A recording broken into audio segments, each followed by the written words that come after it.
everyone. Thank you for coming to our second debate for the Pakistan debate series this year. So the topic today is this House believes that the 1947 partition of India was inevitable. Now, first of all, thank you so much for giving us such a massive turnout. I mean, we've had to start turning people away because this room possibly can't fit anymore.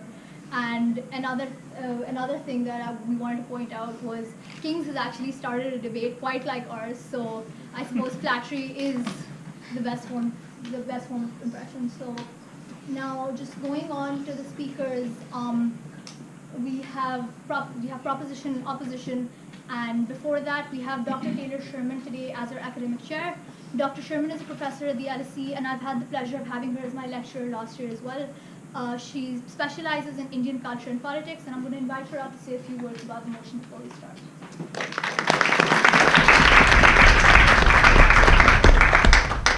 Thanks, Anwar, and thanks, for the invitation. So I've been asked to say a few words, and I've actually checked to make sure I'm not spoiling anything. Or I was asked to cast my vote before I came in, and in my remarks I will reveal to you where my vote was cast originally. But I'm willing to be convinced by persuasive argument. So I have permission to say what I'm about to say, but let me say first of all that the proposition that the partition of India was inevitable struck me immediately as an exam question from the Cambridge tripos. I taught there a while ago, and it was on our exams. And the Cambridge South Asian Centre has taught lots of history students and turned them into PhDs who became academics across the whole of the UK. So some of you from other institutions may have also found this question on your exam papers, and that's all Cambridge's fault, really. Let me say that as a person, I'm partial to the idea of kismet. I like it, it's charming, it gives some meaning to my chance encounters. But as an historian, I'm uncomfortable with the idea of inevitability. If something as large and as complex and as long-lasting as partition is inevitable, then what is the point of historical inquiry?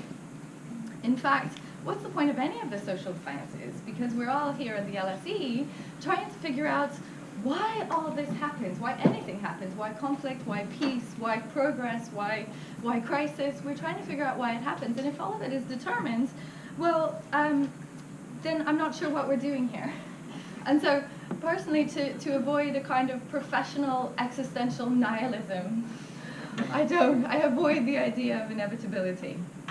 So those who are arguing in favor of the proposition have some work to do, but I am listening. So let me say that also, some of you may know that the proposition is at the center of a historiographical debate which has been going for more than 70 years now, and I'm just going to take 5 minutes to run you through that debate. And like so much of South Asian history, it has its origins in the British period. The British essentialized South Asians. Do you know what I mean when I say that? That means that they assumed that people of different religious backgrounds or different caste backgrounds had essential qualities that were unchangeable and that were innate and that determined how they acted in their everyday lives and that also determined their political ideas. And so in the British conception, Hindus and Muslims were fundamentally different humans, and therefore they had different interests and different political interests. And the British didn't just believe this, they governed Indians on the basis of this essentialization. So they set up court systems and legislative assemblies and constitutions based on this based on this idea that Hindus and Muslims were fundamentally different, and Sikhs as well. Thank you. So the idea that partition is inevitable has its origins in this British idea that people of different religions can't live together. They have fundamentally different interests. It is also has been an important part of the Pakistani national narrative, right? Countries need a reason to be, and they need a destiny. And so that Pakistan is inevitable is an important part of has been an important part of the argument in favor of Pakistan, and an important part of Pakistani national identity.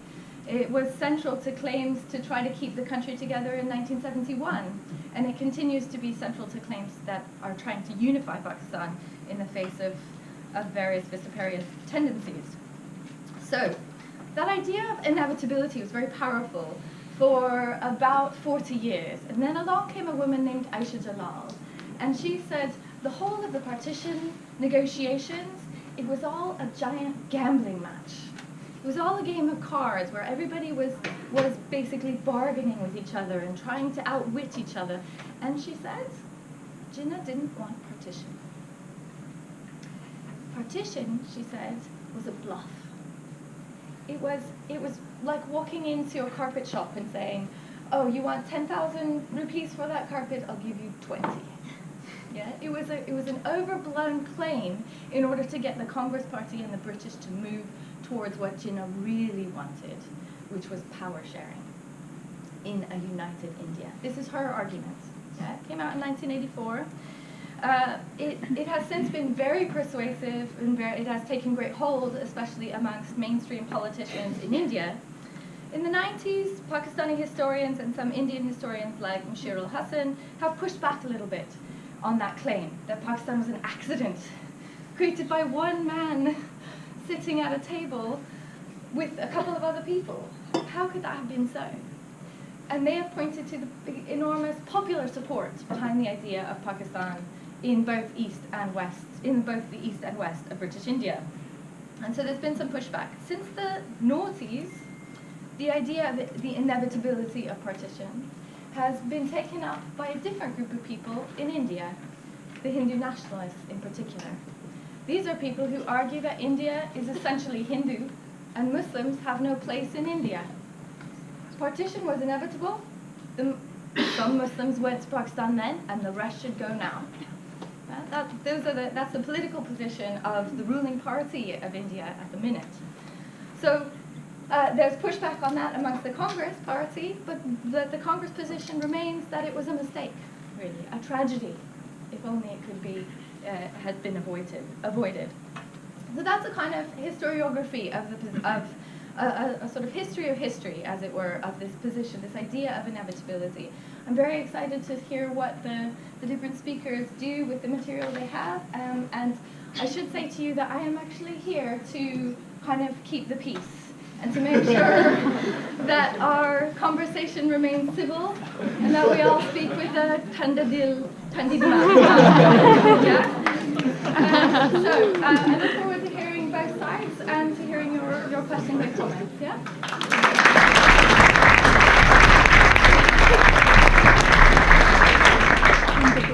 Thank you so much for that, Dr. Sharman. We're now going to be moving on with the actual debate, and for that I'm going to hand over to Hussain Abbas, the Development Officer of Pakistan Society and the moderator.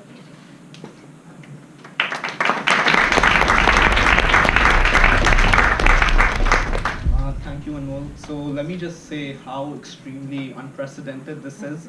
I mean, I remember us starting just a few weeks ago with our first debate, and maybe barely 50 people showed up. And as you can see currently, the event, I think the last time I checked, had a response rate of almost 500. And you know, it's this completely organic growth and all of this interest that was garnered from simply the success of our inaugural debate, an event that really piqued the interest of even, you know, the small number of students that were there, and the turn up today obviously being testament to that fact. And you know, I remember when I was pushing the idea that these be student-led, student-centered debates instead of bringing in experts, some of the concerns were that, you know, what's the point of having students here to debate? And the people we have before you today clearly aren't policymakers or famous politicians or even academics at the LSE. Maybe future academics, future politicians, but as of now, not currently. And at the end of the day, this is just a debate between students. To that, I think I would again point to the interest that this debate garnered. You know, the fact that we had a response rate again of 500, people showing interest in this, and simply coming and listening to what these students have to say just comes to show you the need to have these debates surrounding Pakistan and surrounding these contentious topics, especially explicitly. You know, debates that stimulate discussion, that bring students together, students that don't really get the chance to put their opinions and their views forward. And so it is with that in mind, ladies and gentlemen, that I encourage everyone to, you know, look forward to future events of a similar nature that bring students from across the country together. And once again, we welcome everyone to the second installment of the series. Let me move on to the debate that we have again at hand and introducing our speakers. So as you can see, the motion is this House believes that the 1947 partition of India was inevitable. Partition, as we know, as Dr. Sharman very detailed very detailed description of partition. It involved majority of the Indian subcontinent. And consequently, we picked this motion specifically with that in mind, to extend the dialogue we have about Pakistan in Pakistan's place in partition to non-Pakistanis, as you'll see when I'm introducing our speakers. So for the proposition side, first speaker, Momin Sethi. As you can see, Momin is not Sebastian. So Sebastian, unfortunately, pulled out of the debate at the last second due to some illness issues.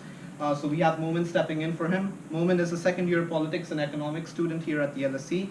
Being a British Pakistani, he has a very empirical view on the subject. British Pakistani has a very empirical view on the subject. And has participated in debating while at school. He is an avid reader of Pakistan and looks forward to the view that he can offer on this motion. For our second speaker, we have Mr. Jaspreet Singh. Jaspreet is a postgraduate international student from the land of Punjab. He is the former president of the Birmingham City University Students' Union and is the current student director at the National Union of Students. He is an active volunteer at the British Organization of Sikh Students. Interfaith dialogue motivated him to get involved in the British society. He aspires towards creating a campaign for creating a dialogue around the nations which are nationalist under the current political systems. In 2017, he was awarded the Lord Mayor's Award by the Lord Mayor of Birmingham City for his services to tackle xenophobia and racism and making the student voice more vocal in the city of Birmingham. Lastly,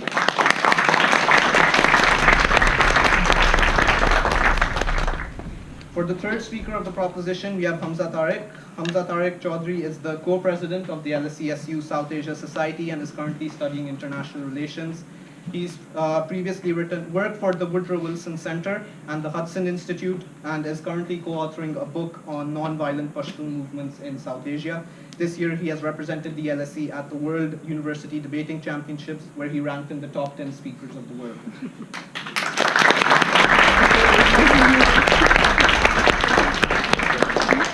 Moving on to our opposition side, for the first speaker of the opposition, we have Arjun Verma.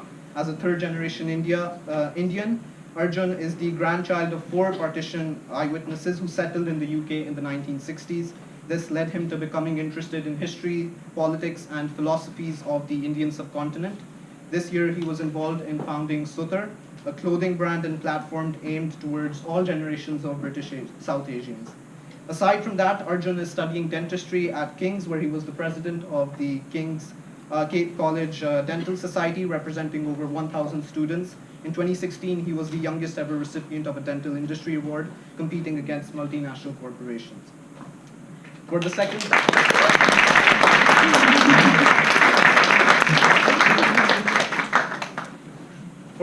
speaker, we have Dhruv.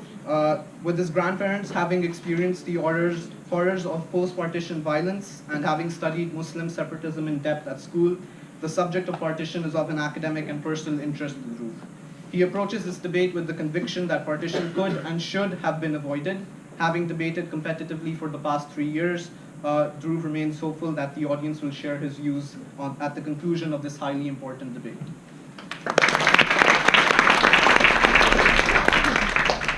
And last but not least, we have the third speaker of the opposition, Shivani Mangal. Shivani is a master's student at the LSE studying social policy from India.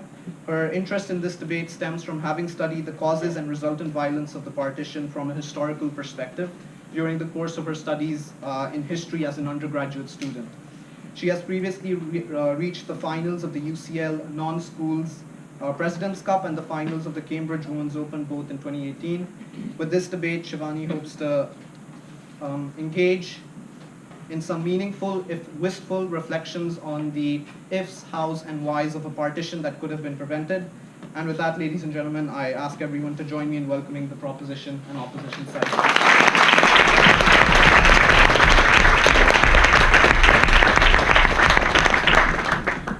So let me just go through how exactly the debate's going to function in terms of rules. So the debate will roughly follow an Oxbridge Union-style format. Our speakers, as I'm sure, are already aware of the timings. So I'll signify the start of each speech with a knock on the table. And then, after the first minute has finished, I'll signify it with a knock. After the last minute has begun, another knock. Once the time is finished, I will signify through consistent knocking. After all speeches have been heard, there will be a 30 minutes question and answer session moderated by me, during which the audience is open to ask either side on this debate. So as you saw at the start of the debate, our committee members were tallying the votes as to the which side you agree with. So after the debate is finished, we'll be conducting another vote, and the side that has swung the greatest number of voters will have won. What this means is, let's say if there's 70 votes for and 20 votes against before, and after the debate's finished, there's 50 for, 40 against, so the opposition has won, since they've managed to swing the largest number of voters. So before I proceed, let me remind all the attendees, both participants and audience, that the views expressed in this debate may not necessarily represent the beliefs of the speakers and do not represent the view of the LSE SU Pakistan Society. Additionally, while discussing contentious topics stimulates debate, all discourse, as Dr. Sherman pointed out, should be of a civil nature. The Society hopes to create an environment in which criticism is delivered in a thoughtful and respectful manner. I'd also like to remind everyone with this topic in particular that Partition was an event that involved bloodshed in the millions and uprooted the homes and families of millions more, the numbers for which still are not fully known. Therefore, I'd encourage once again to our speakers and audience members to keep the sensitivity of such a topic in mind when engaging in discussion. And yeah, perfect. So with that taken care of, I would like to call upon the first speaker of the proposition to deliver his speech when ready. Thank you.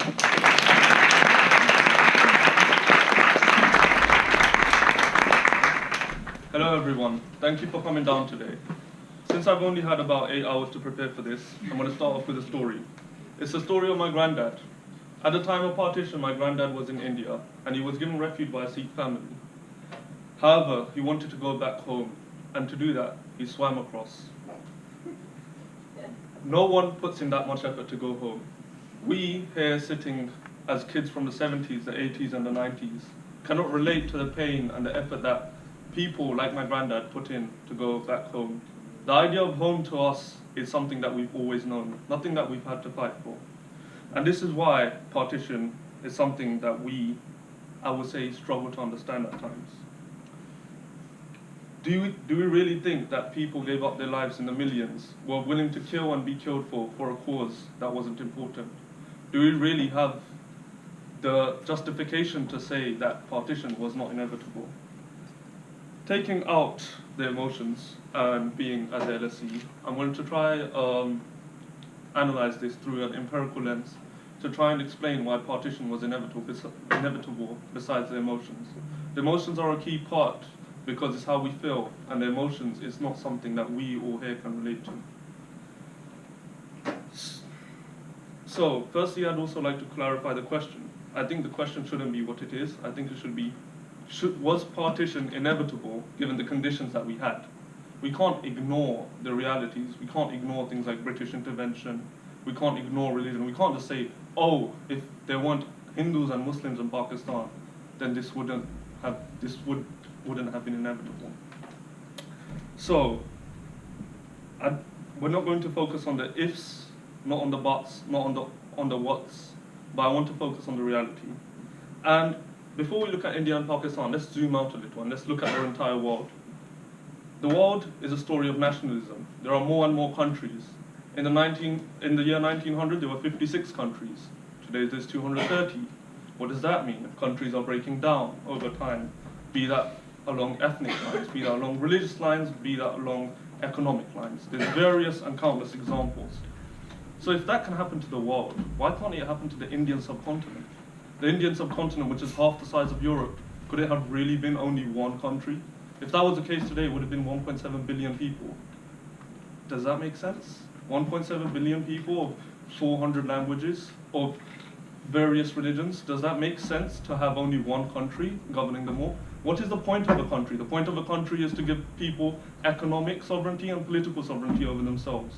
Smaller countries are richer. It makes sense to have a smaller country. Do you really want a colossal India with 1.7 billion people? Some could even argue that partition was one of the best things that happened to India in an economic and political sense. We still see today India is struggling with many of its states on an economic and political level. Would it really make sense for it to be one country? Isn't it inevitable that it's split up? So countries have been splitting up over time. India split into Pakistan, Pakistan split into Pakistan and Bangladesh. I'd think maybe we will even see more partitions as we go along across history. So that's the first thing. Countries break down. It is inevitable. Now, the second thing, the British. The British have a habit of drawing lines on maps. Before we come on to that, what was the British tactic in India? Divide and rule. And they did it really well. Let's not lie to ourselves here. They did it really well. They managed to split the Hindus and the Muslims. They managed to implement the caste system. We were split up.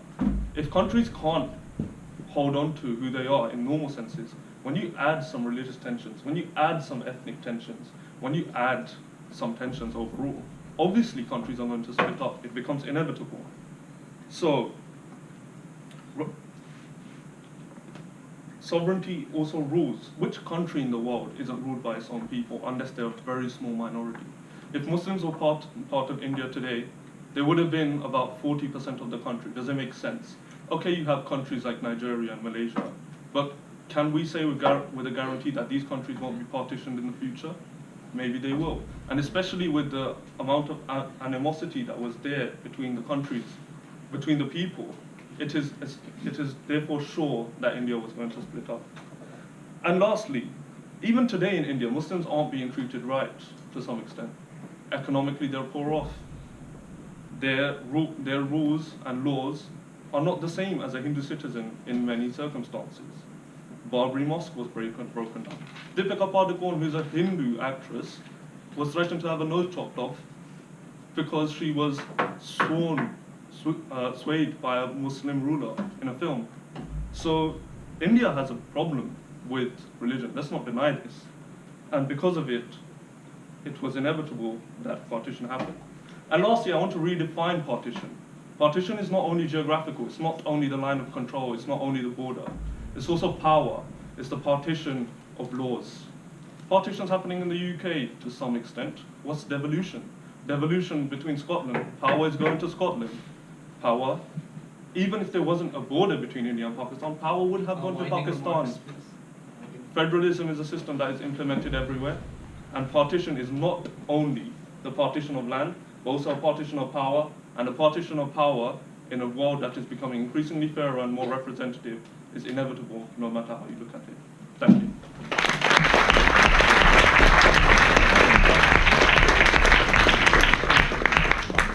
So just a few points of order. I'd like to remind speakers that once the three knocks have gone, speakers are encouraged to wrap up their speeches in 30 seconds. I'd like to thank the first speaker of the proposition for her speech. I'd like to call upon the first speaker of the opposition to deliver her speech.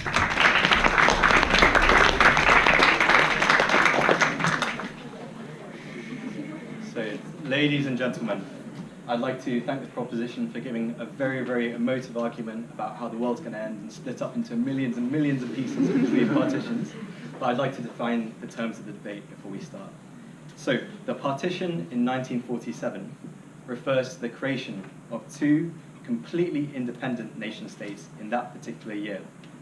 This means that we are not debating the idea of Muslim separatism, which was obviously inevitable given the divide and rule policy put in place by the British. And we're not debating the consequences of partition, because this is simply a logical fallacy. The inevitability of an event can never be discerned from the results leading up to that event, from the results after that event. It can only be discerned from the factors leading up to it. So we can't say that partition was inevitable because of what's going on now, because what's going on now is a product of partition. So I'm going to argue that partition was far from inevitable. In fact, it was inconceivable to both the common person and the political elite. The 14 million people who migrated in 1947 did so at the very last minute for the sole reason that they did not believe that partition would occur before it happened. I'm going to focus on three turning points which prove that it was not inevitable and dispel the myth that the majority of Muslims demanded partition, and in fact, most of them chose to remain in the Republic of India in 1947. So when we look at the history of Pakistan, we need to start with the Pakistan Declaration in 1933 and look at Chaudhry Rahmat Ali, who actually created this pamphlet in Cambridge. And when he actually met Muhammad Ali Jinnah, who was the president of the Muslim League in 1934, Jinnah didn't take a liking to Chaudhry. So he described the pamphlet as the ravings of a student and continued to campaign with the Indian National Congress. By 1937, the relationship between Nehru and Jinnah had soured, and this itself was inevitable in some ways. Congress had won 159 out of 215 seats in the Madras Assembly elections. Both were intelligent, anglicised lawyers who studied in London, and they viewed each other as adversaries. In fact, the Muslim League won 3.6% of Muslim votes in their election. By 1939, Congress leaders were jailed by the British for not supporting the war effort.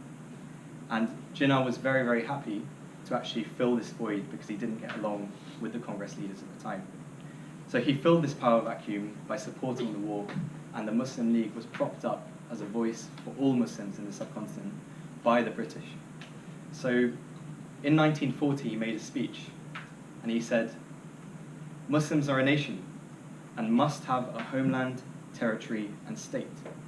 He echoed the words of Chaudhry Rahmat Ali, which he had disagreed with 7 years prior to that. So this was a huge turning point. Previously, Jinnah had been a secularist himself, and a rationalist, and more in line with Nehru's way of thinking. However, this adversarial relationship meant that he had to turn another way to consolidate some sort of power in the subcontinent. So for 6 years, Jinnah campaigned ruthlessly for the idea of Pakistan. He said, "A vote for Pakistan is a vote for Islam." And at all forms of negotiation at the table, he interrupted it and said that Muslims want a Pakistan. But what people don't realize is that in 1946, the Clement Attlee government sent a cabinet mission to India, and Clement Attlee wanted independence as soon as possible. They proposed an idea that India could be unified and united with autonomous Muslim areas run by the Muslim League. They did not believe that Jinnah would actually say yes to this plan. However, Jinnah accepted this plan in 1946 in March, and this was a turning point. He turned his back on the Lahore Resolution. By July, due to the adversarial relationship between Nehru and Jinnah, Nehru and the socialist wing of the Congress Party rejected this idea. Nehru said that he did not want a Balkanized India. He looked up to Soviet Russia, and he wished for a centralized federal government. And for this reason, he could not accept a plan where different regions would have autonomy in that way.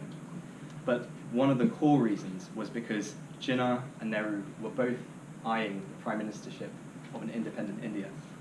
And this was a way to prevent Jinnah from becoming the first prime minister of India, as suggested by Gandhi.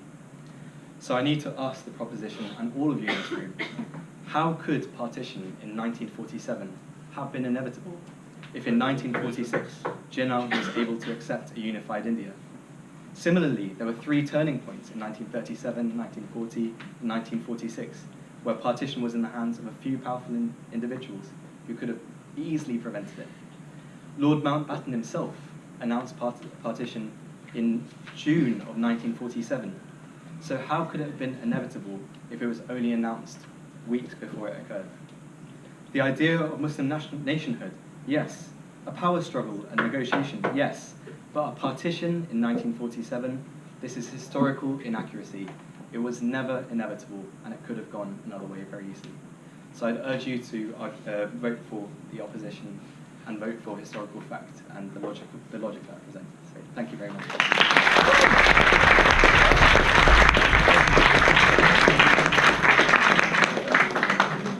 I'd like to thank the first speaker of the opposition for a speech. I'd like to call upon the second speaker of the opposition to make a speech.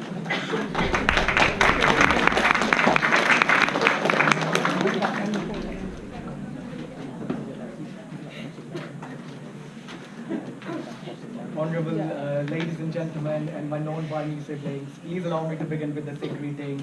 Vaheguru Ji Ka Khalsa, Vaheguru Ji Ki Fateh. First of all, just want to say this is a great space, and it's so good that we youngsters, after 70 years, we're coming together to discuss this emotional topic. And I think before I go on to the proposition, I just want to make something clear. Like being a Sikh, We've stood up against Mughals, we stood up against Britain, we're now standing against so-called India. Like, our fight is not with the people. No, sorry, our fight is not with the people, our fight is with the ruler. And I feel proud that we challenge it every time, wherever we go. And a very important one, this is a very important one. I just want to say, I'm not ISI agent. I'm not ISI agent, but I just want to say on the other side as well, I'm not RAW agent at the same time. So I don't know why, but like, so maybe in the proposition I'll say certain things. So I'm just in the middle, it's just going around, and hopefully one day we'll get our own stuff. So that's very important. I think before we go on, I just want to say I come from a Pind, from a village, and our village had 80% Muslims in it. And the interesting thing is, when I start to speak with my elders about the partition, and first 20 minutes is like, Bapuji, can you tell me something about this? Bapuji, can you tell me something about this? They don't do anything. You know, after 20 minutes, they open up, and the first thing they do is they shed their tears from their eyes. So we have to remember it was something really bad, and especially for the people of Punjab, especially for the Gursikhs, over 60% who migrated to so-called India now. So I just want to start with something. It kind of reflected what Momin said about sovereignty. So during 1982 and 1984, you guys know the Sikh agitation which started in so-called India. So a journalist approached Sant Jarnail Singh Ji Khalsa Pintnawali. So a journalist approached and said, why are you guys doing this? So what's this Sikh agitation about? And he was sitting on a manja. I hope you guys understand manja. So manja is basically, bed, like a small bed. So he was sitting on a manja. He stood up and he did this. And he kind of like, how should I say, she just stood up like that. And the journalist asked, what do you want? He said, we want to live with our necks high. We want to live by our own terms. We don't want to be marginalized just of being what we are. So that's something very important. And I think something which will underpin what I will say will be about the sovereignty. Sovereignty of the people, the voice of those people who have been subsumed in so-called India and Pakistan now. The many nationalities which are now converted into these two, we need to be, how should I say, we need to remember those voices. So, first of all, you guys know, we're sitting in heart of London, how should I say, heart of the British Empire, which I'll still say, and we're discussing this. So the very interesting fact, which I will say as a Sikh, when Britain came to so-called India, Mughals, they were straightforward. Like there were confrontations which used to take place between the Sikhs and the Mughal regime. But when Gore came into India, I'm referring to the ruler class, when they came to India, and I'm referring to the ruler class because as a Sikh, I can't be against anyone, they started cutting down the mines. So what I will say, the partition was inevitable from that point, but I will come to another point, how partition was inevitable for the leaders who were involved in the Indian movement. So we have to remember that the separate electorates which were introduced, they kind of fueled the other agendas. So what we now see is a new political model which was brought. But on the other side, there were people who were collaborating at the same point with them. So I just want to mention the only places which were taken directly by Britishers were the Sikh Gurdwaras, which were controlled directly, because they were becoming a hub for activist center where people from all faiths were getting together and they were resisting. So why the partition was inevitable, I would say, is because people who will be transferred the power, they had agenda to have, in certain sense, Punjab and Bengal to be divided, because those two places were the places which were revolting the most. And now I would like to come to Gandhi and Nehru, but I just want to acknowledge respect to Jinnah, who was able to see the stuff which will come to their people beforehand and suggested for separate nation. So quickly, I'll just like to say the partition, the idea of nationalism. So Swami Vivekananda, he's a well-renowned theologist, and he said the Aryan race is born to rule. And other people who are getting educated, they should not be educated. And the other side, Ghosh, Arvinder Ghosh, he said, now our faith is serving India. So you see how quickly certain people's perception about their faith even change when they see something is coming their way. So it should be remembered. So I would just like to say, like, we need to remember people who were involved. I'm sure you know about Gandhi. People respect him, but I've got a certain view about him, his casteist agenda. So we need to be aware about how caste was playing a key role when nations were being created and was said, these are the Bharat Mata. My God, this is not created by, I should say, the God itself. So I just want to close on the closing bit, which is the partition was in the mind of people, and then it resulted. But I just want to say another thing as well. Basically, I'll finish on one share, and it's a share by Allama Iqbal. It kind of resonates with me, because as a Sikh, being in the middle, I'm just hearing both sides, and I'm like, what's going on? So Allama Iqbal says, हर शीशा टूट जाता है पत्थर की चोट से, हर शीशा टूट जाता है पत्थर की चोट से, पत्थर ही टूट जाए वो शीशे की तलाश कर, पत्थर ही टूट जाए वो शीशे की तलाश कर. So we don't only need to respect the nationalities which we are in, but we need to respect those people whose sovereignty were taken away because of this. So partition was inevitable because they were not able to give those people their sovereignty. Thank you so much. Why we did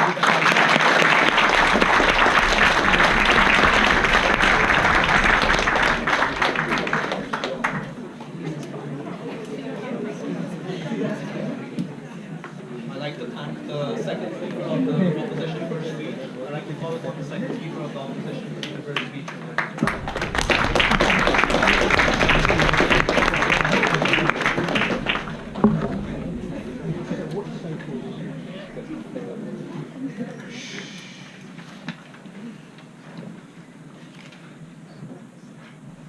Thank you. Madam Chair, we've seen a very narrow revisionism from the proposition bench this evening. They want you to believe that partition in 1947 was the necessary result of two sovereign communities with intractable differences.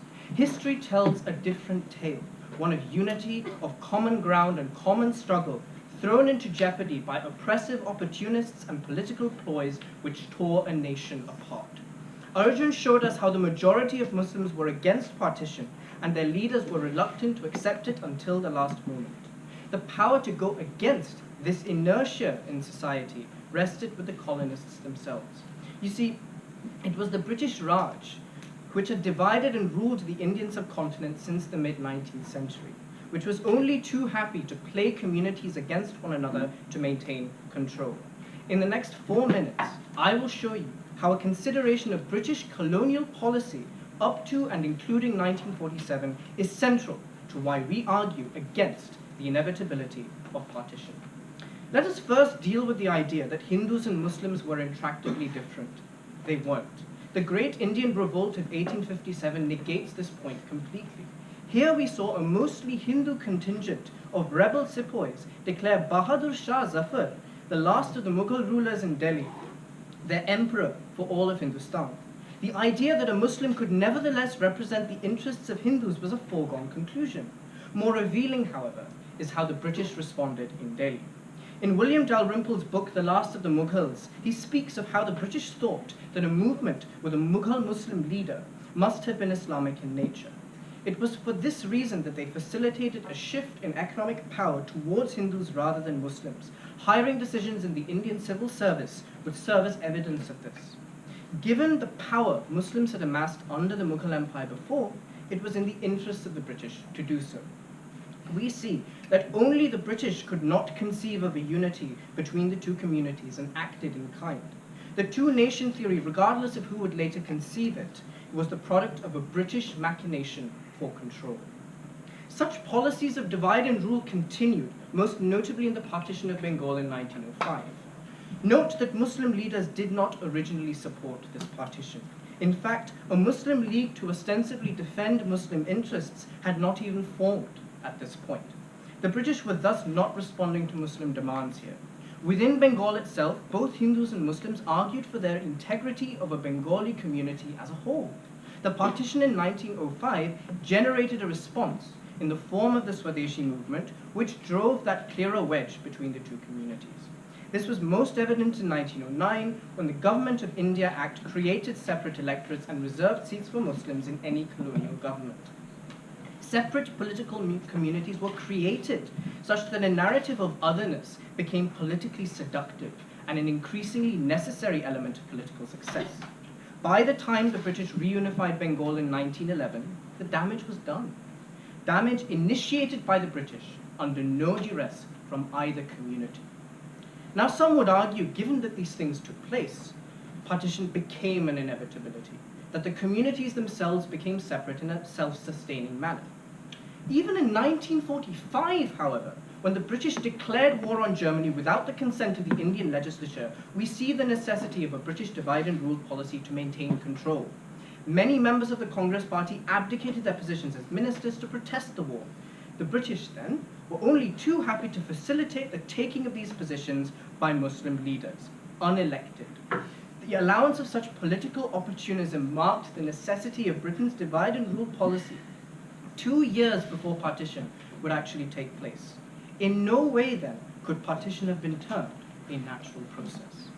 Now, the question of inevitability is never simple, granted. History is complex. Yet what we've shown you is that from the Great Indian Mutiny to the final agreement on partition, key moments existed where the partition of India, as it took place in 1947, crucially, could easily have been averted. All it took was a different choice at any of these flashpoints, choices which we've shown you were politically viable. The British colored the capacity of India to do so at every turn. Even the process of partition, as defined by Cyril Radcliffe with drawings on a map, was haphazard and artificial. The scars of this process stretch far beyond the Wagah border, to which my own grandparents are a testament. Given that a toxic narrative of otherness had to be kindled and fueled by the British as a means of subjugation, the conclusion, Madam Chair, is clear. To argue that partition as it happened in 1947 was inevitable is to buy into the narrative of our erstwhile oppressors and ignore the facts of history. Thank you.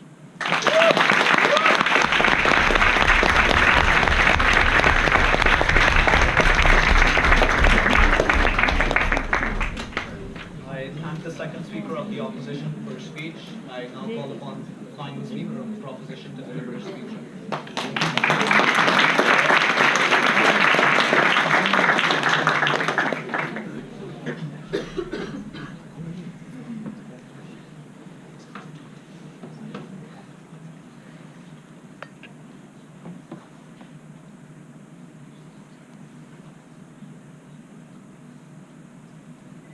When Jaspreet walked into this hall an hour ago, the first comment that came from the group of people sitting here was, "Arey, ye to India ki side ka aa gaya." The one thing I will say is that irrespective of who wins, please stop essentializing people. We are all here to have a debate. So I really hope that things like those go away, irrespective of who's debating. Do not be dicks to other people. I'm going to talk about two things within this debate. The first thing I really want to chat about is sharing Dr. Sherman's sympathies, which is that it's impossible for me to prove that it was inevitable, but I can prove that it was inevitable because it happened. I just genuinely don't think this is a historiographical debate. I'm an IR student. This is a student who is definitely not a history student. The vast majority of us are not historians. It is impossible for us to have access to every possible document exchange between Gandhi and Jinnah and Nehru and prove beyond a reasonable doubt whether it was inevitable or whether it was not inevitable. Instead, I'm going to take a slightly different approach. I'm going to talk about why it's beneficial for you to vote and for you to believe and for you to assume that partition was inevitable, irrespective of whether that's true. Because I'm sorry, I can't prove that in a 5-minute speech, not even Aisha Jalal can. Before I start with that comment, however, there's one thing I want to say. A lot of what opposition has chatted about is why partition would not have been possible, but they have never once given a conception of what would have replaced it.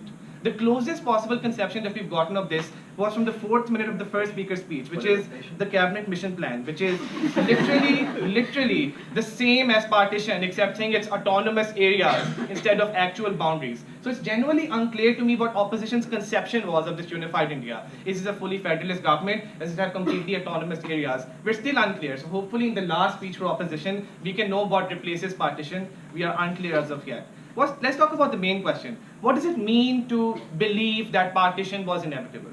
I think the first thing that I want to say here is that to vote against this motion is to say that the literal genocide of millions of people, the struggle for self-determination, were nothing more than the scrupulous machinations of a few people sitting in Oxford and Cambridge, deciding that there's an imagined community out there. I think the starting point for a lot of people here who are inevitably going to go back to India and Pakistan has to be this belief that the boundary exists not because we were not similar enough, but because we must respect our differences. I think we have to come to a point where respect cannot stem from similarity, but has to stem from a sense of difference. That clearly there was something wrong there that led to what happened. I think debates like these and voting for opposition hence leads to an opening of old wounds. These were a part of our community anyway. Why did this happen? I think it often legitimizes right-wing rhetoric in both Pakistan and India, saying things like Pakistan should never have existed to begin with. We will take back Pakistan, all of those things. I think a more reasonable viewpoint then is to presuppose that partition was inevitable in order for you to provide a starting point for respecting India and Pakistan as two contiguous and sovereign countries. I think that's really important. The second thing I want to chat about here is the decoupling of families, which I think is equally important. Until you can decide that there is a border wedge between two countries which are inherently different, these families will not be recoupled because the rhetoric will constantly be India was always a part of Pakistan. Pakistan will always be a part of India. The rhetoric that is psychologically most horrifying for these people are for the families who are directly involved in partition. I think this rhetoric needs to go away. This politics of paranoia needs to subside to the point at which these people can meet each other again across a border which does indeed exist. I don't think the solution to a Sikh family being reunited with their Lahori counterpart is the abolishment of the Wagah border. I think a more legitimate and probably more reasonable sense of saying is that the border exists for reasons that were beyond our control, the inevitabilities of history. But we should be willing to cross that border towards a community which is different but similar in many senses. I think that's really important. The last thing I want to say about this is about the politics of paranoia. Because the politics of paranoia, for better or for worse, for all the Modi bashing we've seen in this debate, has also gripped Pakistan. It exists. The politics of paranoia talks about the importance of military, which will defend our borders against an entity which is an existential enemy, which exists only to take over your territory. The same exists for India. The problem with this politics of paranoia is that irrespective of how good-willing we are in terms of coming from institutions like KCL, LSE, etc., the vast majority of people who are devoid of this privilege of being here, and let's face it, it's a privilege rather than talent, these people will buy into this propaganda. These people will believe systematically for generations that we are completely separable and there is an enemy on the other side of the border. It's only when you respect a border that the person on the other side is a friend. So fundamentally, my thesis is this. It is impossible for me to prove that it was inevitable. I say it was inevitable because it happened, like any realist historian should. But irrespective of whether that's true, what the point is that we should always start with the supposition that these borders are well defined, even if they're not. We should start with the supposition that these borders exist for a reason, even if they do not. And it's only then that we can reach across the border in goodwill. Thank you so much.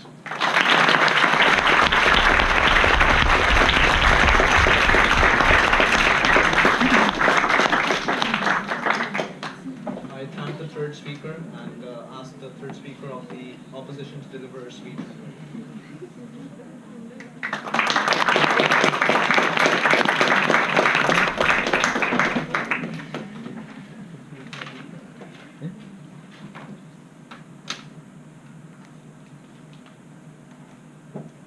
Madam Chairperson, my fellow Indians and Pakistani South Asians, thank you for being here and thank you for thinking us worthy of delivering our views here, even though we may or may not personally believe with them.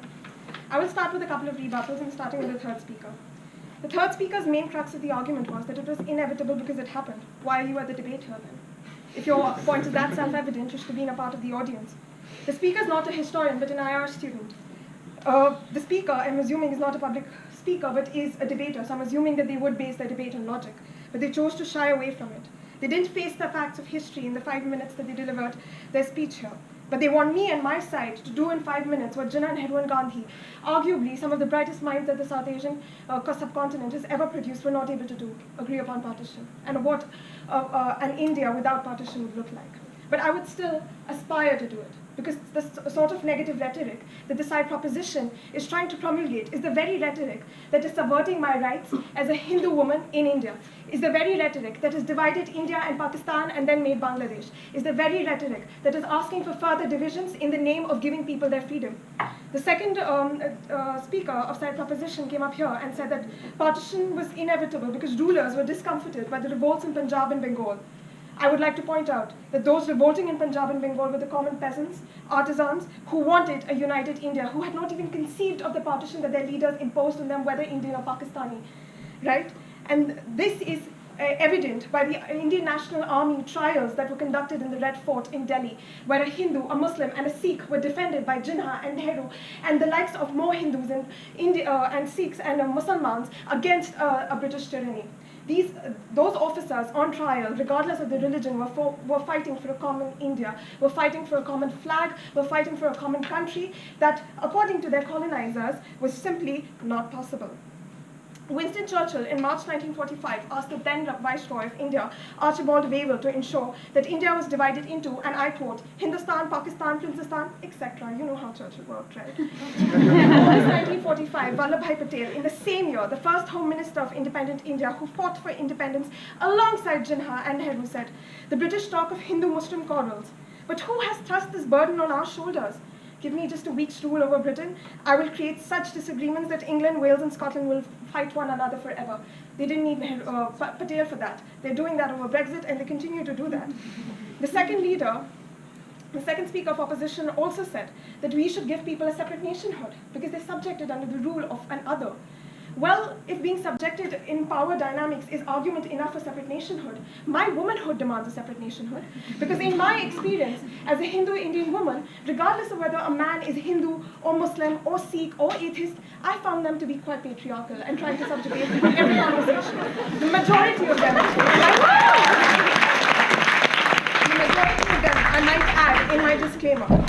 Moving on to the first speaker. Well, Madam Chairperson talked about destiny, and I would argue that yes, my destiny is imprinted on my hand, but my hand has to go and meet my destiny. The two have to come together in order for something to happen. There are multiple peasants and artisans who've died, who had the brain power of Einstein, but just because they were not given the opportunity, died unknown, right? Imagine what would have happened if their opportunity had realized their potential. Who can say? The first speaker came up here and said that people would not kill if something wasn't important to them. But I argue that that is not the only reason why people kill. They also kill out of fear for survival, in a moment of passion and hatred, because they uncritically believe the rhetoric that the leaders present to them in order to build a constituency out of them. For how long are we going to allow our leaders to march on like this? To march on like this, right? As I have already argued, separatism has no end. Nationalism is but a dream. What we need to correct is our human defect of wanting to subjugate the other, of wanting to create the other so that we can feel better about ourselves. India and Pakistan today have more in common with each other than their differences. And this is evident by the fact that, and it is ironic that in this capital of our colonizers is one of the last places on earth that Indians and Pakistanis in large numbers can cohabit and integrate and build a community. It is just sad that we are using our talents for what was our former colonizer. No disrespect to any British person sitting here. But I would also like to point out that this city has a Pakistan origin mayor and an Indian origin deputy mayor. Imagine if they were on the same side in the same country. What sort of country would they be building? Imagine if Sunil Gavaskar and Imran Khan were playing for the same side. What a cricket match that would be.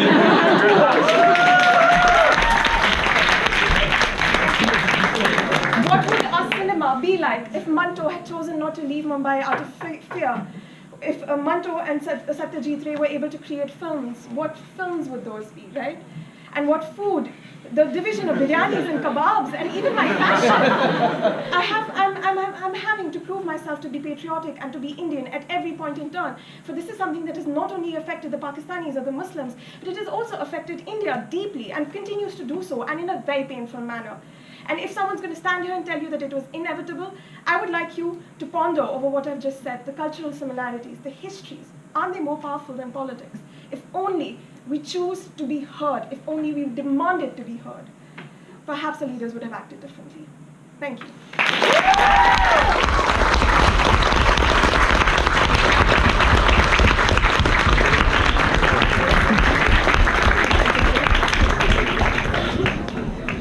So I'd like to ask everyone to join me in once again giving a huge round of applause to both sides.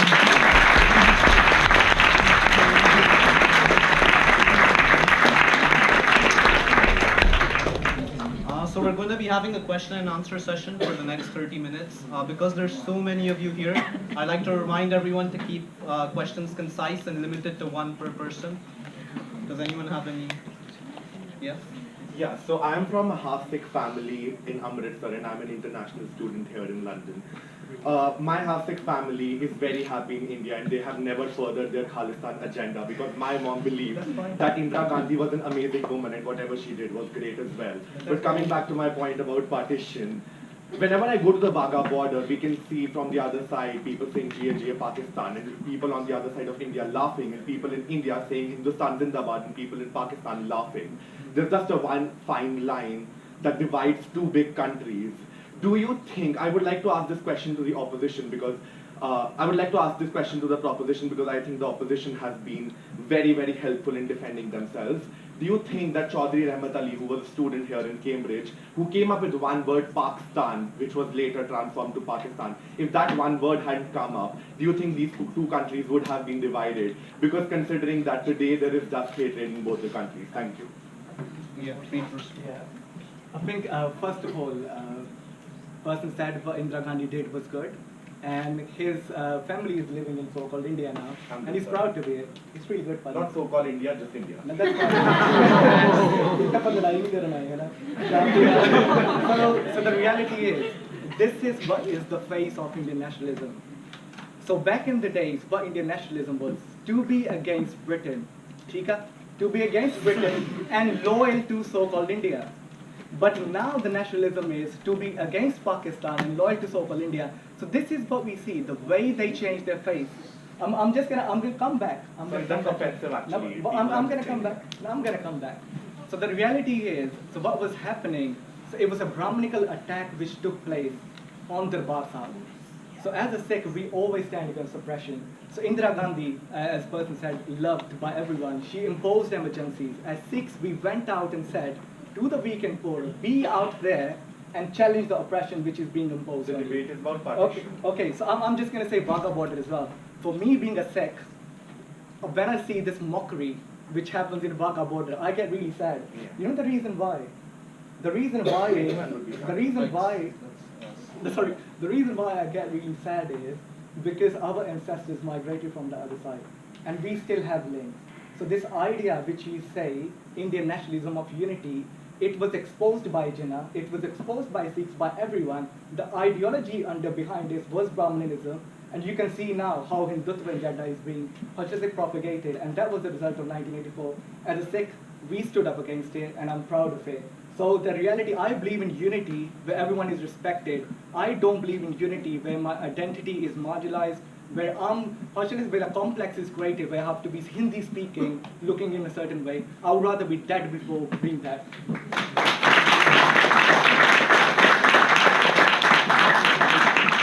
Very quickly answer your question.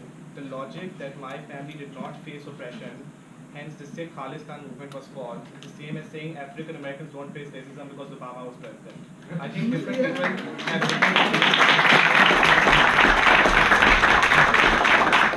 one thing you have to keep into account is that people here have intersubjective experiences, and their experiences of partition are fundamentally different from mine or yours or anyone else's.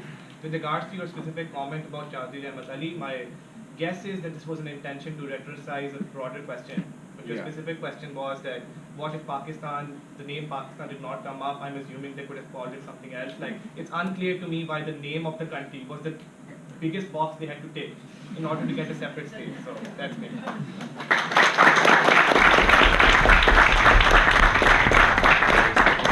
Are you allowed to respond to So yeah, I was just coming to that. I'd like to remind audience members, once they've given their question, let the side respond to it. Otherwise, it'll just descend into a back and forth. So does anyone else have any questions? Yes. To which side would you like to? Sorry, were we allowed to respond to the question as well, in terms of our views? No, I think it's addressed to either side. Can I just have one point really quickly? The LSE has a policy of, in a forum like this, calling on men and women equally. So women, I hope that gives you permission to raise your hand as well, and I'm sure you'll follow me. Yes. My question is actually an open question. Okay, sure. But we touched on it briefly. Do either side believe that the creation of Khalistan is inevitable. We talked about India. What about Pakistan? So let's go to the opposition first. So I think that I'm a pragmatist. I believe in pragmatism. I think that we need to give a fair view of the Khalistan movement. We need to have a look at it from an objective point of view, not a subjective point of view. And it's the same question with any other country that might exist in South Asia in that region, and that is the question of how we've seen kind of the divide, the India-Pakistan divide. It's very, very difficult for a state to survive in that environment. If I wanted to create a state in that environment, if anyone wanted to create a state in that environment, it would be a huge challenge. So my answer would be not in my lifetime, but other people might have other views. Is that it? Yeah. Okay. Proposition. I think there will definitely be a partition of power, as I said before, because it's quite clear that Sikhs aren't happy with what's going on, and I think as a government mechanism, the government will respond to that. Now, whether there will be a brand new country, I guess it depends on how much animosity there is. And the difference between Pakistan's partition back then, the geographical one, was that there was a lot of animosity at the time, and it was featuring British intervention. The matter of the fact is, we can't get rid of British intervention, so that's why Pakistan's partition was inevitable. I think the partition of Khalistan in a geographic sense is likely, but not inevitable, because also there's not that many people. Pakistan is a country of 200 million. There aren't that many Sikhs in India. So these are fundamental factors that don't make it inevitable, but likely, in my opinion, whereas the partition of Pakistan was inevitable.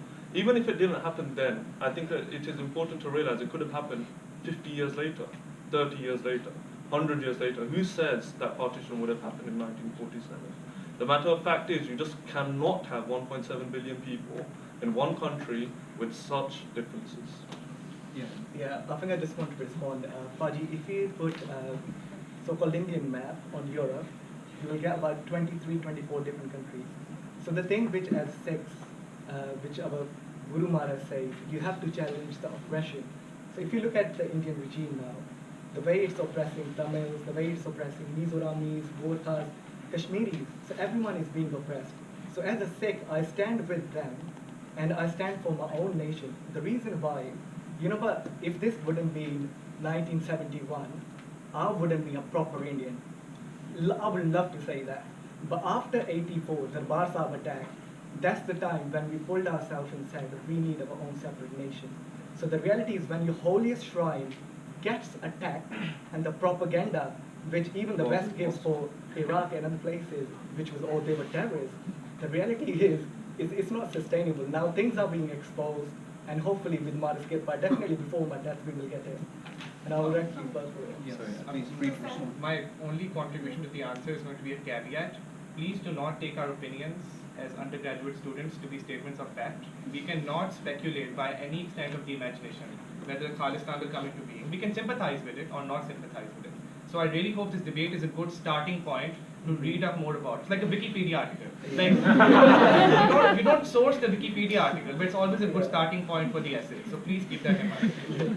Okay. Any other? I'd just like to say one more point, which is that I think this idea of oppression needs to be addressed. In the 80s, it was a very kind of turbulent time for India. I don't personally agree with Indira Gandhi or what happened in 1984, but I can say that I would say that all populations in India have suffered their form of oppression. There are 500,000 Kashmiri Pandits living in India who do not live in Kashmir because they left in the late 1980s and 1990. There are Muslims who are being oppressed in India and also in Pakistan, terrorism. The Hindu population of Pakistan used to be 20% and now it's 2%. So I'd say that this idea of oppression is not, it can't be kind of held onto by one group. Everyone in the subcontinent, whether it's in India, Pakistan, Bangladesh, or the surrounding regions, has been oppressed, and that is because of history and because of colonialism. And the governments now will continue to do so in some way. So I wouldn't say that's exclusive to one group in any sense. Yes, lady in the back. My question is actually the opposition. I think, so I'm familiar, just for background, I'm not a Hindu, I'm not a Muslim either. I'm from a very small community called Zoroastrians, and we're in a huge minority. But while I'm very conflicted on the debate, and I don't know where I stand, I'm not 100%, I don't think I doubt the fact that we would have liked India to be united. We would have liked India and Pakistan to be together and to have worked together and for no one to be oppressed. But I think the problem, I think what the motion really is trying to say is that in the political scenario of that time, there was no way for that to happen without the partition. And I would say that probably in the political scenario of now, coming from India, there's no way that partition wouldn't have happened. Because from within India itself, there are so many oppressed religions and there are so many oppressed regions and we have so many civil revolts within the country that are not given any sort of importance because there's one voice that is speaking for an entire nation. And I agree that there are a lot of commonalities. But I think within the subcontinent of India itself, we're not able to get along. I don't know how inevitable it would have been that we would have got along. So that's my question. Yes, read to respond. Yeah.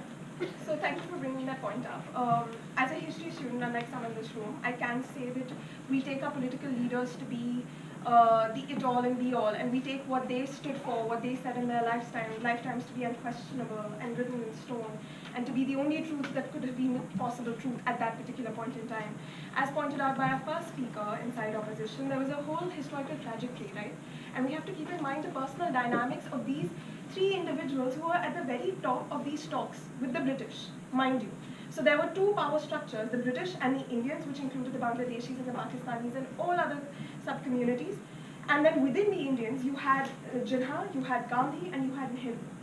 So I would still say that if in 1947, Churchill had not sort of poisoned the British colonial legacy that they wanted to leave behind the way that he did, if Jinnah and Nehru could have put aside their own personal gains for power and need for power, and actually, because these were two barristers who had eschewed secularism, eschewed religiosity in the state.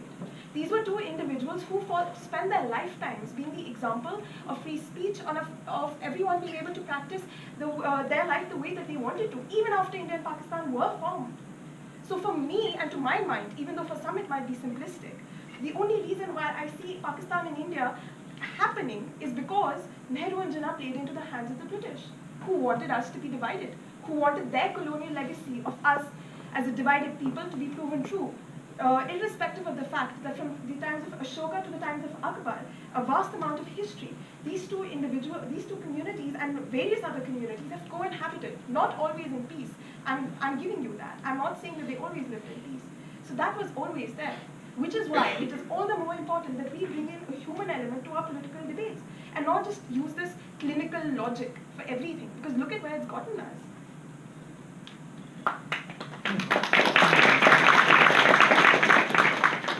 Any other question? Yes. Hi. I want to focus a bit on the word of inevitability. It's to either side. Sure. So I want to focus a bit on the word of inevitability because if you take it literally, then it could invoke a sense of fatalism, and that's very difficult to prove. So I think the layman approach to this is just look at the past events immediately before 1947, look at key flashpoints and try to see whether it could have gone either way. So my question to either sides is that which are the major flashpoints that you could see which reasonably could have led to a different situation, and why would that have happened? Let's go with proposition first. I think my answer to that question is also sort of my comment on opposition side as a whole, because the claim from opposition benches that if X had not happened, then partition would not have happened, without giving any explanatory framework for why X would not have happened. It's like me saying I would have won $1 million if I won the raffle, right? But I didn't win the $1 million because I didn't win the $1 million. So there's a sort of cyclical logic to it, that if the British, if I had gotten 3 firsts in my first year, I would have a first class right now. That's presumably true. But in order for you to prove that counterfactual, you have to prove that I would have been able to get 3 firsts in a different dimension. Does that make sense? So I feel like, specifically towards the question, I think it's important for opposition to prove that the British would not have done X for ABC reasons, or Jinnah and Gandhi would have conciliated about Y for ABC reasons. So I think while the counterfactual in their world exists, these were the turning points. They've never proved why those turning points were likely to happen. So that's my answer. Yes. I think beyond the turning points, it's the constraints that we function in.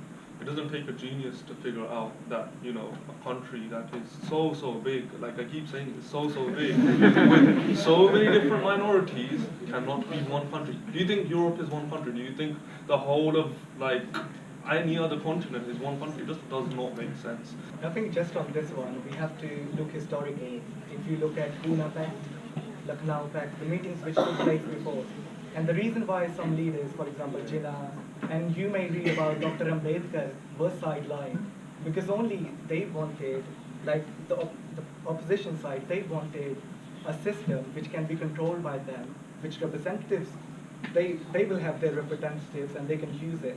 So when the question came about separate electorates, people started going on fast. Gandhi is one example of it. So the reality is, we have to understand those turning points where a Dalit, when stood up and speak on a similar level to Gandhi, was then later on said, actually, you are nothing because we are doing something boon on you.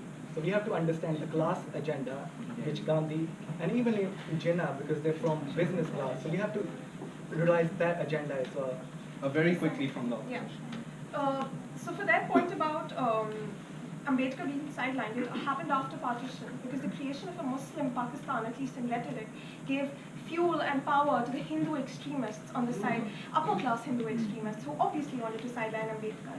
At the time of independence, it's important to remember that the first education minister of Free India was Maulana Azad, who was also one of the presidents of the Indian National Congress while the struggle for freedom was still on.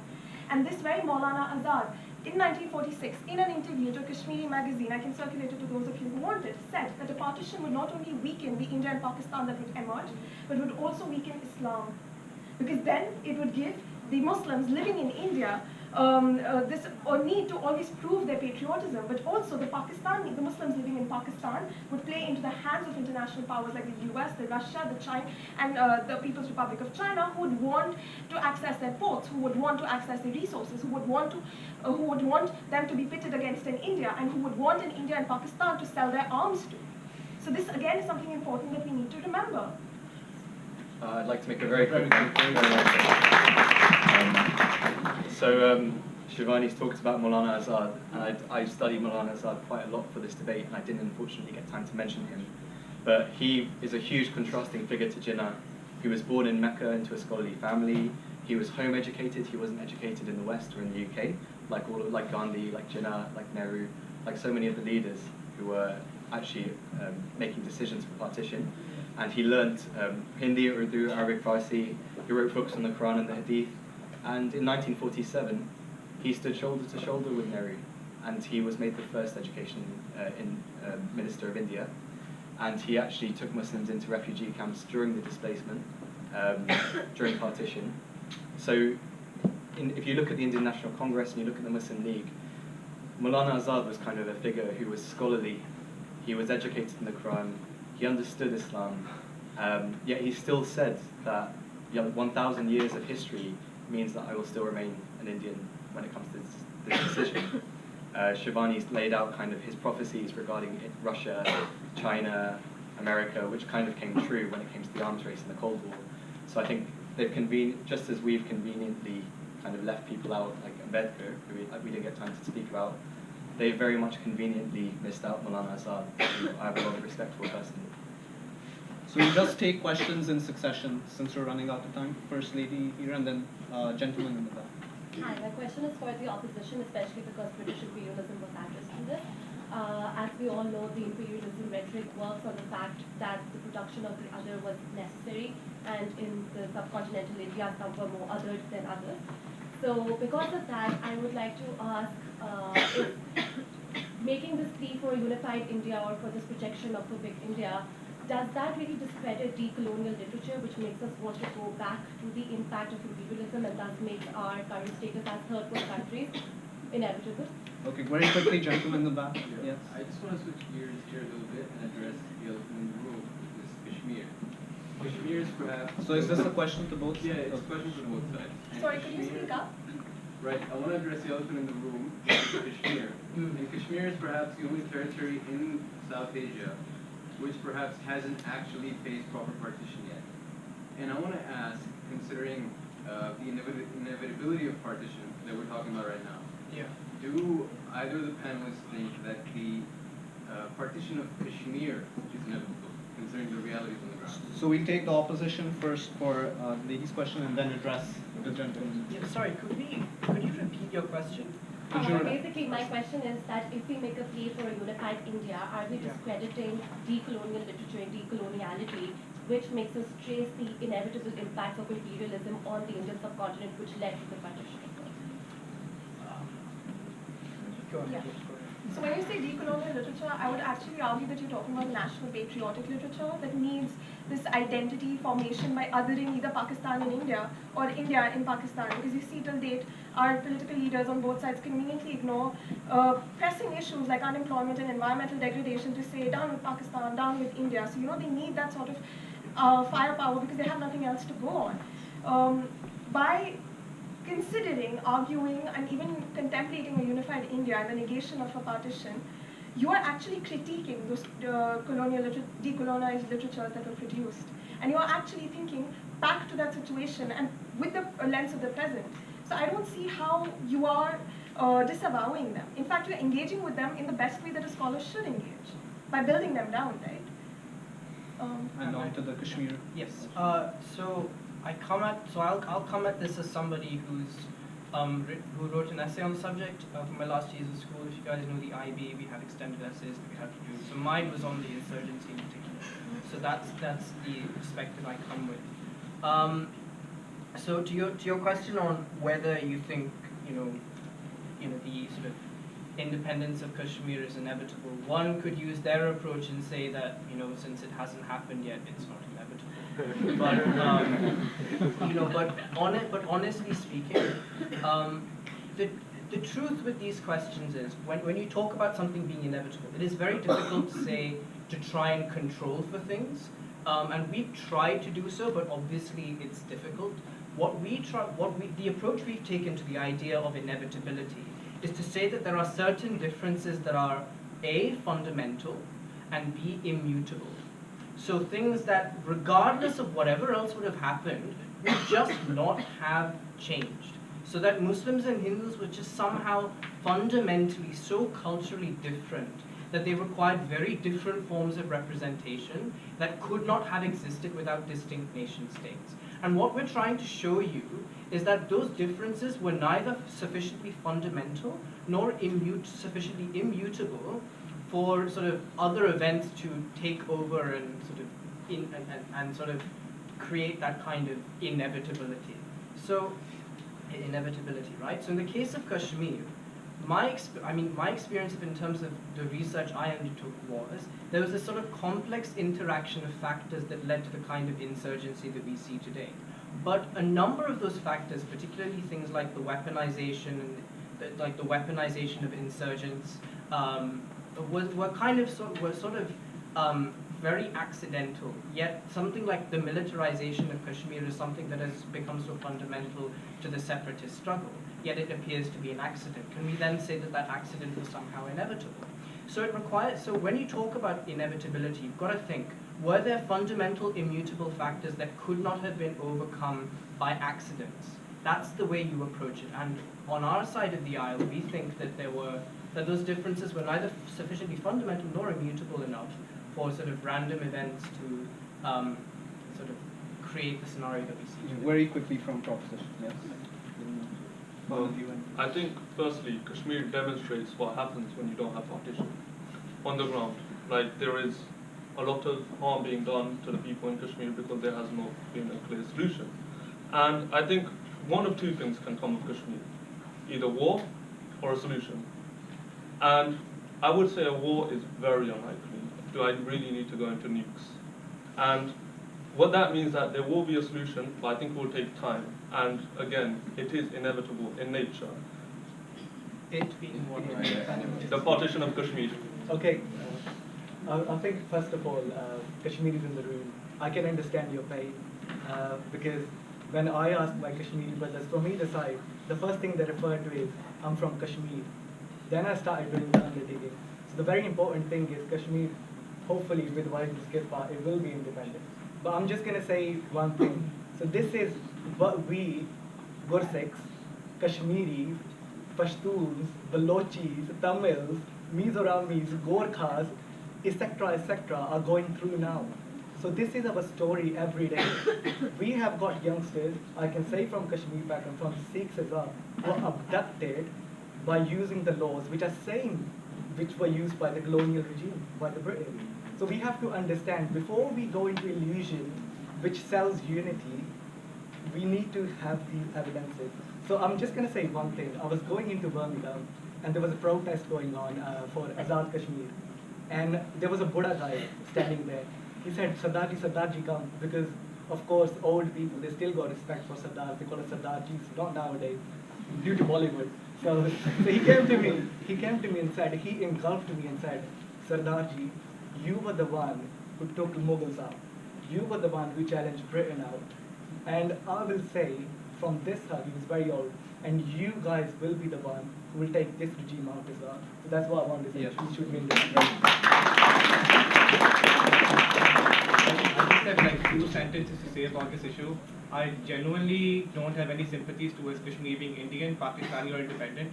My only stance is Kashmiris should choose.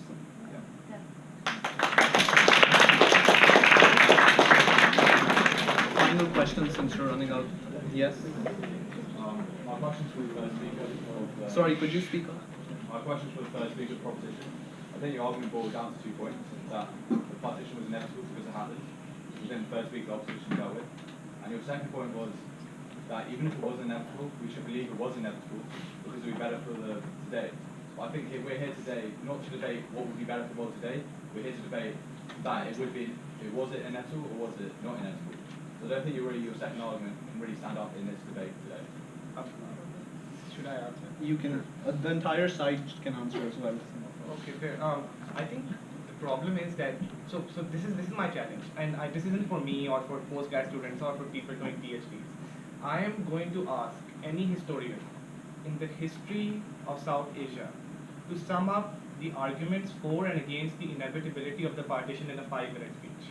And if they can do that, if they can even attempt it, I will agree with you that my second question is invalid.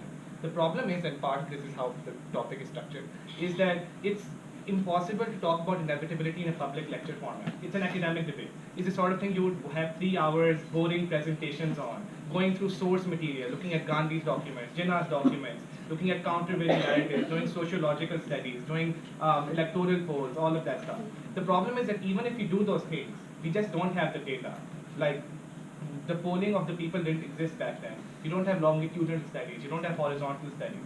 So in the absence of that literature, it's frankly impossible for either side to prove whether it was inevitable. So then my desire became, what does it mean to believe it was inevitable? So that was my reasoning behind going for that question. Yes. I think there's also some merit in Hamza's argument that we have to simply weigh up the good and the bad. And in hindsight, we can do that. And I think someone, whoever had power to decide if partition should have happened, would have gone, partition is more good than bad, let's do it. In that sense, it was inevitable. I'm so sorry, we can't accept any more questions since we're running out of time. So I'd just like to ask, since we conducted the votes at the start, we're going to conduct a vote right now after you've heard both sides give their arguments. I'd like to remind audience members to please vote based on the arguments of each side presented. The whole point of holding these swing votes is to see if whether the arguments that each side has presented can swing voters to either side. So I'd like to begin first by asking all those that are for the motion, I support this motion, please raise their hands up so our committee members can tally up the votes. Please keep your hands up. So I don't know what side is this for who support this motion, who believe that this house believes. Can we have hands right up so they're easy to see? Hands right up.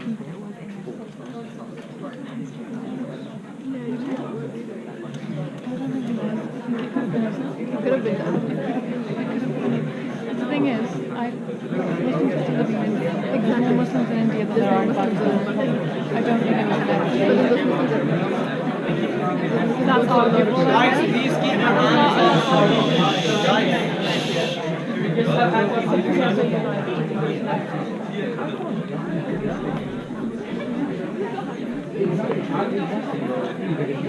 The thing is, was it inevitable or was it Do you think it's inevitable, or considering the circumstances, was it inevitable? I feel like considering the circumstances, considering circumstances, the leaders of the time, with the move, so it wasn't. So then we are for it. It wasn't. If you look at the question, yes. But if you look at the argument,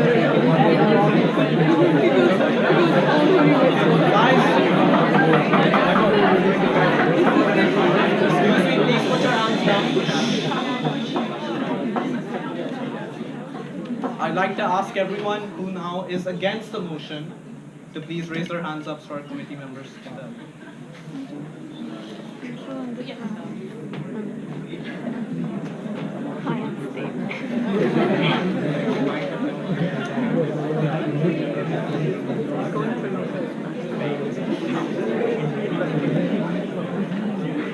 Please keep your hands right up. A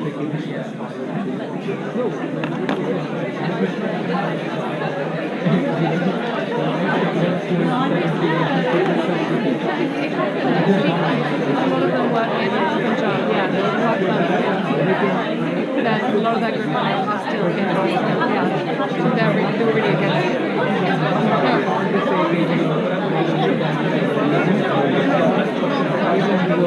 It's a question. I feel like it's a question that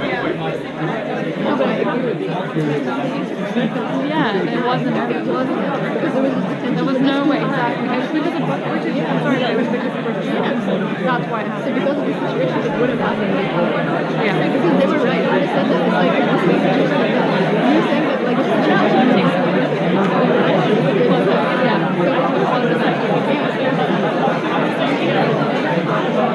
it was inevitable from when the British invaded India. From that point onwards, it became inevitable. It wasn't always inevitable. Because think about how old India is.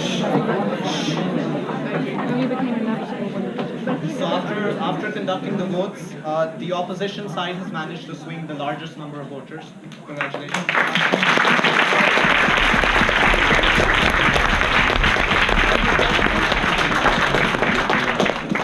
So just sort of closing remarks, I'd like to remind everyone that we have another future event coming up on the 15th of March, which is going to be held in the Shaw Library, a debate similar to this, which is going to be LSE versus Oxford Pakistan Society. I'd like to encourage everyone to follow our Facebook page to keep up with the details. Other than that, I'd like to thank everyone for coming. After I give the closing remarks, our president is going to say a few words. But I'd like to thank our team members, everyone, audience members. Thank you so much.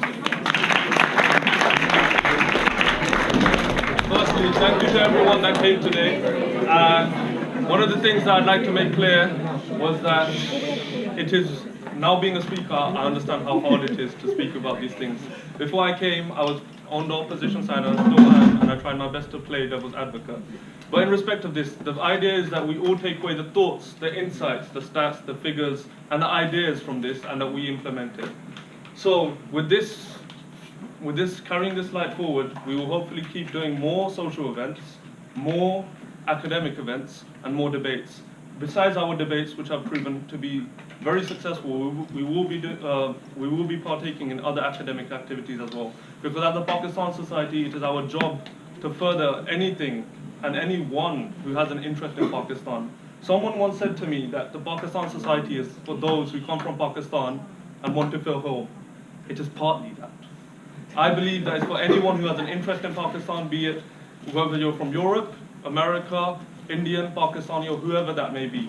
So that's a vision that we as a society carry very close to our hearts, and it's very nice of you to come down here today. Thank you very much.